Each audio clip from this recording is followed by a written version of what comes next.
Welcome to our Brexit and Immigration series. I'm Richard Smith from William Fry, and I'm here today with Vincent Chung from Descartes Legal and my colleague Karen Hensley. We're going to be talking about the Irish and UK immigration systems and how they will be impacted after the 31st of December, when EU law will no longer apply to the UK. We'll be specifically talking about the impact on European Economic Area or EEA citizens and non-EEA citizens. So to begin with, Vincent, how will Brexit impact EEA nationals visiting the UK after the 31st of December? Thanks for having me on today, Richard, and that's a really good opening question. And I think it will depend on various factors, and I think they can broadly be broken into four groups of EEA nationals. So the first group are EEA nationals who are already settled in the UK under domestic UK immigration laws and will therefore not be affected by the end of the Brexit transition period. And as we've spoken about it before in one of our previous videos, Irish citizens coming to or living in the UK are not affected by the end of the Brexit transition period. The second group are those who have been living in the UK under EU free movement rules on or before 31st of December 2020, including those with permanent residence under those rules. They will, however, need to make an application under the UK's EU settlement scheme, or EUSS for short. There is a grace period in which they have to make this application by, and that's the 30th of June 2021. And during this grace period, EEA nationals will still be able to continue living and working in the UK lawfully. The third group are EEA nationals who are frontier workers in the UK on or before 31st of December 2020. That is those who are EEA nationals who are either employed or self-employed in the UK but don't actually live here. And from the 1st of July 2021, they will require a frontier worker permit to enter the UK as a frontier worker. And finally, if an EEA national has not been living in the UK on or before 31st of December 2020, then for the first time in decades, they will be subject to the same rules which currently apply to non-EEA nationals.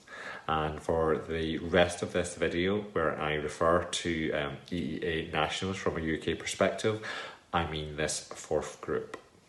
Oh, okay. And Vincent, will EEA citizens need a visa to visit the UK? I'm glad you asked that, Richard.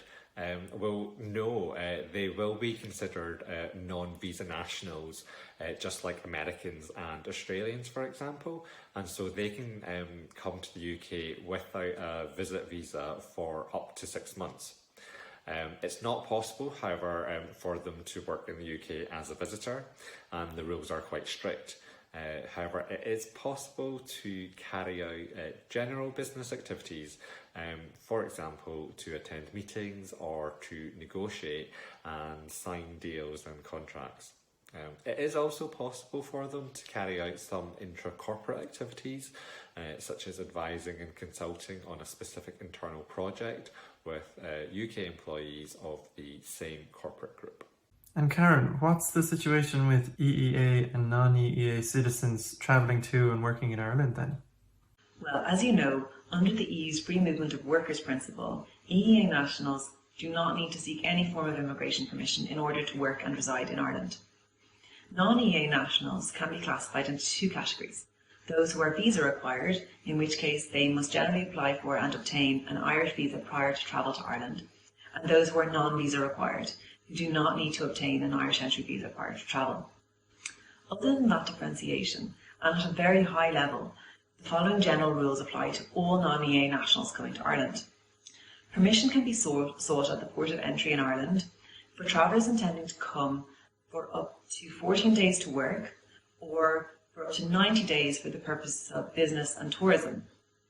Business in this context is construed narrowly and does not include substantive work activities. It is intended to cover situations such as attendance at business meetings, seminars, events, and that kind of thing. The atypical working scheme permit can be sought in advance of travel to Ireland for anyone seeking to work in the country for up to 90 days, so between 14 and 90 days. An employment permit must generally be sought for anyone intending to work and live in Ireland for over 90 days. There are many types of employment permit available, depending on whether the non-EEA national will be employed locally by an Irish company, whether they'll be here on assignment from their home country, or what kind of work they'll be conducting here. And are there any exceptions to those immigration rules, Karen? And will Brexit impact anyone who was previously entitled to work in Ireland? The Van der Elst permission is an exception to the general rule requiring non-EEA nationals to hold a valid Irish employment permit in order to work here. It derives from EU case law, and it provides that a non-EEA national who is lawfully working and residing in a member EU country, they can provide services on an assignment type basis to a company in another EEA country, such as Ireland, without the need to obtain an employment permit for that country. Post 31st of December 2020, non-EEA nationals who will hold an employment permit entitling them to work in the UK will not be in a position to benefit from the Van der Elst ruling, as the UK is no longer in the transition period and is not an EU country. They will therefore not be in a position to seek to enter Ireland on the basis of their UK work permission. And then turning back to the UK, Vincent, how will EEA and non-EEA citizens be able to work in the UK after the 31st of December? Thanks, Richard. Well, it will no longer be possible, unfortunately, for non-EEA nationals to apply for a Van der Elst visa to come to the UK after the 31st of December 2020. However, EEA and non-EEA nationals could be sponsored by UK employers to work in the UK under the new skilled worker or intra-company transfer visa categories, for example. They would, of course, need to apply for and be granted one of these visas first before they can come to the UK to work.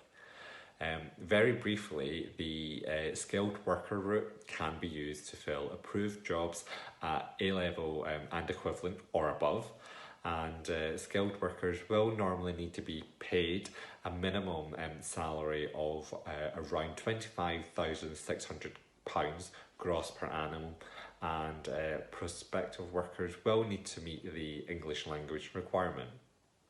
And the intra-company transfer category, briefly, they can be used to fill approved jobs at a bachelor's degree level and equivalent or above, and the minimum salary threshold is £41,500 gross per annum. And only migrants working in a linked overseas entity can be sponsored to work in the UK if they have a minimum of 12 months service or will be paid £73,900 gross per annum or more. And finally, Karen, are there any other Irish immigration policies that are going to be impacted by Brexit? Yes, there are. For example, there are short-stay visa waiver programs in place which allow certain visa holders in the UK, for example Chinese and Indian nationals, to come to Ireland for a short period on business or for tourist purposes on their UK visa. At the moment, these visa waiver schemes are suspended due to COVID-19, as these travellers would be deemed non-essential. The schemes are due to run until October 2021, therefore it is too early at the moment to say whether Brexit will impact these arrangements, but I imagine that we will expect further guidance in the new year as to whether there will be any impact. And in another area of change following Brexit, non-EEA family members of UK citizens who are currently legally working and residing in Ireland under EU treaty rights will continue to be able to do so post-December 2020. However, they will need to update their Irish residence permit. A new scheme will be introduced for UK nationals who come to Ireland after the 31st of December 2020 and wish to bring their non-EEA family members with them. We don't have any details yet on what this will look like, but it is possibly going to be some form of pre-clearance system. Thanks, Karen and Vincent, for speaking with me today on these issues. It'll be interesting to see how these changes are put into practice in the new year. Thanks for joining me again.